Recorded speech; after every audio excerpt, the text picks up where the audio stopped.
नमस्कार, मैं हूं आपके साथ मयंक। देखिए, इस वक्त बड़ी खबर आ रही है। हुतीज ने एक बार फिर इजराइल के ऊपर हाइपरसोनिक मिसाइल से हमला किया है। ये हमला लेटेस्ट हमला है। ये हम किसी पुराने हमले की बात नहीं कर रहे हैं। 27 तारीख को यानी अब से करीब 24 घंटे पहले ये अटैक किया गया है। द टाइम्स ऑफ इजराइल इसको कंफर्म कर रहा है कि बैलिस्टिक मिसाइल से हुतीज ने जो है बेन गुरियन एयरपोर्ट को टारगेट बनाया है। और हुतीज की तरफ से जो दावा किया जा रहा है, जो याया सारी हैं स्पोक्स पर्सन है, उनकी तरफ से कहा गया है कि यूजिंग ए हाइपरसोनिक बैलिस्टिक मिसाइल्स हमने टारगेट किया है बेन गुरियन एयरपोर्ट को, जो सटीक ठिकाने पर, निशाने पर भी मिसाइल गिरी है, ऐसा दावा हुतीज की तरफ से किया गया है। हम दोहराएंगे, ये मिसाइल गिरी है, कितना नुकसान हुआ है इसकी तस्वीरें हमेशा देर से आती हैं, तो हम वेट करेंगे। शायद कल तक इसके बारे में पता चले कि ये मिसाइल ने बेन गुरियन एयरपोर्ट को हिट किया या नहीं किया। जो हुतीज की तरफ से कहा गया है कि टारगेट को हिट किया, जिसके बाद जो है वो बेन गुरियन एयरपोर्ट से हमेशा की तरह जो फ्लाइट्स का टेक ऑफ होता है, एविएशन जो आना जाना होता है, उसको रोक दिया गया। और पूरे इजराइल में एक बार फिर जो है वो सायरन्स बजने लगे, लोगों को शेल्टर में जाने के लिए कहा गया। अब देखिए, ये जो हमला हुआ है, हाल ही में हमने देखा कि सना जो कैपिटल है वहाँ पे यमन की, उसके ऊपर इजराइल ने बड़ा हमला किया था फाइटर जेट्स के साथ। और जो वहाँ का प्रेसिडेंशियल हाउस है उसके पास अटैक किए गए। ऑयल डिपोज में अटैक हुए, जो मिलिट्री इंस्टॉलेशंस हैं वहाँ पर हमले किए गए, जो एनर्जी सेंटर्स हैं, इलेक्ट्रिसिटी स्टेशंस हैं, वहाँ पर हमले किए गए। और जिसमें बताया जा रहा है कि 6 लोगों की मौत भी हो गई थी और करीब 50 से ज़्यादा लोग जो हैं वो सना में घायल हुए। ये हमला हुआ उसके बाद, देखिए इस हमले के बाद जब इजराइल ने ये हमला किया सना पे, इसका बदला लेते हुए जो हुतीस की तरफ से कहा गया है कि सना में जो हमला हुआ, यमन पर जो हमला हुआ, हमने उसका बदला लिया है। और उसका जवाब देते हुए हमने जो है वो हाइपरसोनिक मिसाइल से बेन गुरियन एयरपोर्ट को निशाना बनाया है। अब देखिए, सना पे जो हमला हुआ था, इजराइल ने जो टारगेट किया था, वो 24 अगस्त को था। 24 अगस्त जो है उस दिन हमने देखा कि किस तरह से कैपिटल पे जो है फाइटर जेट्स ने हमला किया। और उसके बाद अब हुतीज ने फिर से अटैक किया है।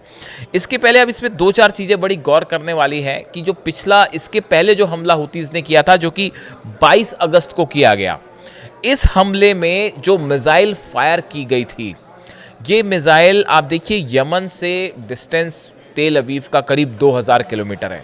ये हाइपरसोनिक मिसाइल ट्रैवल करके तेल अवीव के ऊपर आती है और तेल अवीव के आसमान में ये ब्लास्ट करती है। और सबसे गौर करने वाली बात है कि इस मिसाइल के ऊपर सबम्यूनिशंस लगे हुए थे। यानी आप सरल भाषा में समझें, इस मिसाइल के ऊपर छोटे छोटे कई हथियार लगे हुए थे। और जैसे ही वो मिसाइल ब्लास्ट होती है, ये सब के सब जो सबम्यूनिशंस हैं, ये अलग अलग दिशा में इजराइल में तेल अवीव के ऊपर गिरे। और ये जहां गिरते हैं वहां आग लगाते हैं। अगर ये लोगों के ऊपर गिरते हैं तो उनकी मौत होती है, या बिल्डिंग्स में गिरेंगे तो बड़ा नुकसान करेंगे। देखिए, इसी को क्लस्टर बम्स भी कहते हैं। हमने हाल ही में देखा था कि जो 12 दिन का युद्ध हुआ, उस समय जब इजराइल की तरफ से ईरान में रेसिडेंशियल इलाकों पर हमले हुए, जब ईरान के बेगुनाह आम लोग मारे जाने लगे, इस स्थिति में ईरान ने भी रिटेलिएशन वापस किया, ईरान ने भी जवाब दिया। और हमने देखा था कि इजराइल की कई बिल्डिंग्स जो हैं उस पर हमले हुए।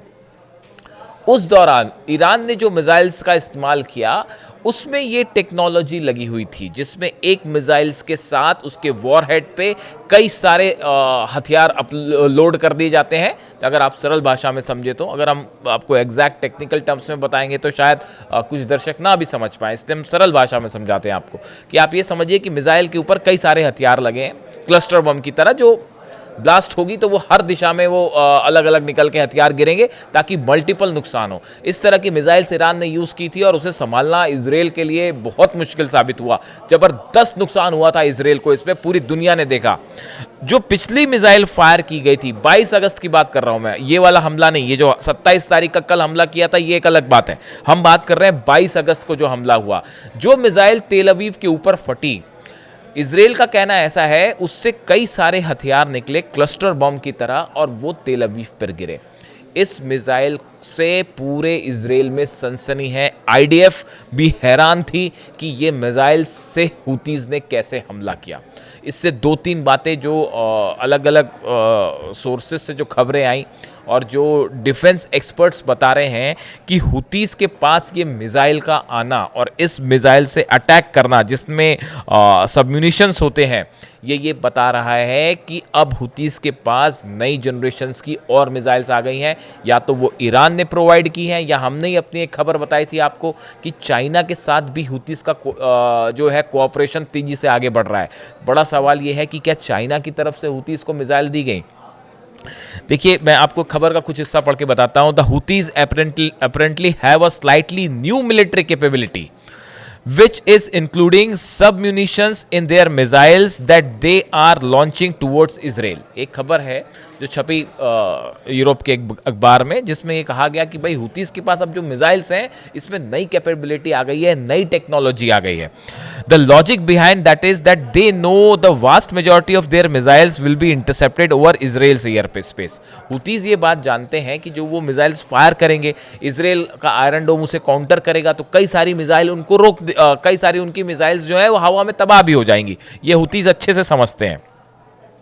If some of the shrapnels or some of the fragments actually contains submunitions that will explode upon impact, लेकिन अगर उस मिसाइल में आप छोटे छोटे कई हथियार लगा देंगे तो जैसी वो मिसाइल अगर इंटरसेप्ट भी होती है, उन हालात में भी वो हथियार कई दिशा में निकल के गिरेंगे। आपने मेन मिसाइल तो मान लीजिए इसराइल ने डिस्ट्रॉय कर दी हवा में, मान लीजिए आयरन डोम है या थार्ड है या एरो है, उसने उस मिसाइल को हिट किया, वो मिसाइल ऊपर तबाह हुई। लेकिन इन हालात में भी अगर वो ब्लास्ट करती है तो भी अगर उसमें अलग अलग हथियार लगे हैं, सबम्यूनिशंस लगे हुए हैं, क्लस्टर बॉम्ब्स लगे हुए हैं, तो वो कई दिशा में गिरेंगे और उससे इजराइल को बड़ा नुकसान होगा। ये नई स्ट्रेटजी है जिसमें हुतीज ने काम करना शुरू कर दिया है। That will allow a more severe impact of their targeting Israel the potentially reaching Ben Gurion airport. अब इससे ये होगा कि अगर आपके पास ये क्लस्टर बम्स मिसाइल्स में लगे हुए हैं तो आप अगर बेन गुरियन एयरपोर्ट पर निशाना बनाते हैं तो वहां ज्यादा नुकसान की संभावना है, आशंका रहेगी कि आपने जो है मिसाइल को हिट किया, उसके बाद भी अगर वो बॉम्ब्स हैं वो कई दिशा में गिरे तो बेन गुरियन एयरपोर्ट पर ज्यादा नुकसान होगा। ये स्ट्रैटेजी पे अब हुतीस काम कर रहे हैं, यानी हुतीस के पास न्यू जनरेशन बैलिस्टिक मिसाइल्स हैं। ये बहुत सारे लोग कह रहे हैं कि ईरान के द्वारा ये मिसाइल्स दी गई हैं, कुछ का कहना है चाइना के थ्रू भी जो है हो सकता है कि कुछ टेक्नोलॉजी के लेवल पर हेल्प की गई हो। लेकिन एक बात तो साफ है कि ये हुतीस की नई जो मिसाइल्स हैं ये पूरे इजराइल में डिफेंस के लिए एक चिंता का मुद्दा बनी हुई है कि कैसे इसे रोका जाए। और मैं एक बार फिर आपको रिपीट करूं, ये जो नया हमला है ये लेटेस्ट हमला है, हम किसी पुराने हमले की बात नहीं कर रहे। और 27 तारीख को यानी कल ये हमला किया गया, सना पर जो हमला हुआ 24 अगस्त को, उसका बदला लेने के लिए कल हुतीज ने ये हमला किया। ये कोई पुराने अटैक की बात नहीं कर रहे हैं। इसमें कितना नुकसान हुआ है वो हम आपको बताएंगे। अब देखिए हुतीज का क्या कहना है। हुतीज का कहना ऐसा है कि जब तक गजा में इजराइल का ऑपरेशन जारी रहेगा, जब तक गजा में इजराइल नरसंहार करता रहेगा, बच्चों को, महिलाओं को, लोगों को मारता रहेगा, तब तक हम इजराइल पर निशाना साधते रहेंगे। ये स्टैंड हुतीस का है, जो कि ये बता रहा है कि लगातार जो है वो मिसाइल्स फायर हो रही हैं और वो होती रहेंगी इजराइल के लिए। अब इजराइल के लिए चुनौती इसे रोके कैसे। इस बीच में एक बड़ी खबर जो कि अमेरिका से आ रही है और जो स्टीव विटकॉफ हैं, जो ट्रंप के एनवॉय हैं, इनकी तरफ से ये बात कही गई है कि बुधवार को कमिंग वेडनेसडे ट्रंप जो है वो एक बड़ी बैठक करने जा रहे हैं अमेरिका में व्हाइट हाउस में, जो कि ये तय करेगी कि गजा का अब आगे क्या होना है और गजा में जो लोग मारे जा रहे हैं उसके बारे में क्या फैसला लेना है। ये इस बारे में चर्चा होगी कि गजा का एडमिनिस्ट्रेशन अब कैसे किया जाए। देखिए यहाँ पे एक नई चीज़ निकल के सामने आई है। अगर ट्रंप कोई बैठक करते हैं व्हाइट हाउस में और उसमें ये चर्चा होती है कि गजा का एडमिनिस्ट्रेशन किसके हाथ में रहेगा, वहाँ प्रशासन कौन करेगा, वहाँ राज कौन करेगा, तो ये इससे बात निकल के आती है कि शायद अमेरिका ने कोई प्लान तैयार किया है गजा के एडमिनिस्ट्रेशन का। देखिए सीज फायर वाली बात थी, हमास रेडी था, नेतन्याहू रेडी नहीं थे, सीज फायर की बात खत्म हो गई। पूरे गजा सिटी पर कब्जा करने के लिए इजराइल ने अपना ऑपरेशन शुरू कर दिया है। लगातार जो है वहां पे बम्बार्डमेंट हो रहे हैं, लोग मारे जा रहे हैं और बच्चे मारे जा रहे हैं और नरसंहार वाली हालत है। यूनाइटेड नेशंस ने अपील की है फौरन रोके हमले। लोगों के पास खाने के लिए नहीं है, लाइन में लगे हैं, आपने हमला कर दिया उनके ऊपर। बहुत फेमाइन वाली हालत है, बहुत बुरा हाल गजा में, और ये फोर्सेस लगातार अंदर पहुंचती जा रही हैं। अब ऐसे में ट्रंप की अगर बैठक है व्हाइट हाउस में, कोई प्लान तैयार होता है, क्या वो कोई ऐसे प्लान पे काम कर रहे हैं जो गजा में किसका शासन होगा, इसको लेके कोई प्लानिंग है? अभी तक इसका कोई डिटेल बात सामने नहीं आई है, लेकिन स्टीव विटकॉफ का ये कहना कि बैठक है और ट्रंप बैठक कर रहे हैं और एडमिनिस्ट्रेशन को लेकर बैठक है, यानी ये कोई बड़ा प्लान अमेरिका ने तैयार किया है गजा के लिए। शायद अब ट्रंप अगर उससे सहमत हो तो उसमें साइन भी कर दें। इस हालात में क्या नेतन्याहू ने जो कहा कि हम जो है गजा सिटी को पूरी तरह से कैप्चर कर लेंगे और उसके लिए प्रस्ताव भी पास हो गया है, उसका क्या होगा? क्या वो आगे बढ़ेंगे नेतन्याहू, या रुकेंगे, या वहाँ पे कोई और बिना इस हमलों के कोई एडमिनिस्ट्रेशन चेंज वाली बात होगी? इससे जुड़ी जो भी अपडेट है वो 24 घंटे के अंदर आ जाएगी, और जैसे ही हमारे पास कोई समाचार आता है हम सबसे पहले आपको पहुंचाएंगे। लेकिन फ़िलहाल जो स्थिति बनी हुई है, गजा में हालत बहुत ख़राब है, लगातार हमले हो रहे हैं। ईरान इस पूरे मामले में, अब ईरान का रुख क्या होगा? हमने देखा कि 57 कंट्रीज़ की जो बैठक हुई उसमें अक्सर जैसा होता है कि जो निंदा प्रस्ताव पास होता है वो प्रस्ताव पास होगा। अब इसके बाद ये कहा जा रहा है कि भाई अगर गजा को कोई बचा सकता है तो सिर्फ ईरान बचा सकता है, अगर गजा में कोई एक्शन ले सकता है इजराइल के खिलाफ तो वो सिर्फ ईरान ले सकता है। तो कुल मिला के लोगों जो फ़िलिस्तीन है उनकी उम्मीद अगर किसी से है तो वो सिर्फ ईरान से है, बाकी लोग सिर्फ बात करेंगे और ईरान जो है वो एक्शन लेगा, ऐसा कहना है बहुत सारे फ़िलिस्तीनियों का। इन हालात में हुतीज़ ने एक बार फिर बड़ा मिसाइल अटैक किया, इससे कितना नुकसान हुआ है हम इसके बारे में आप तक कल तक जो बातें निकल के सामने आएगी वो हम आप तक पहुंचाएंगे। Thank you so much.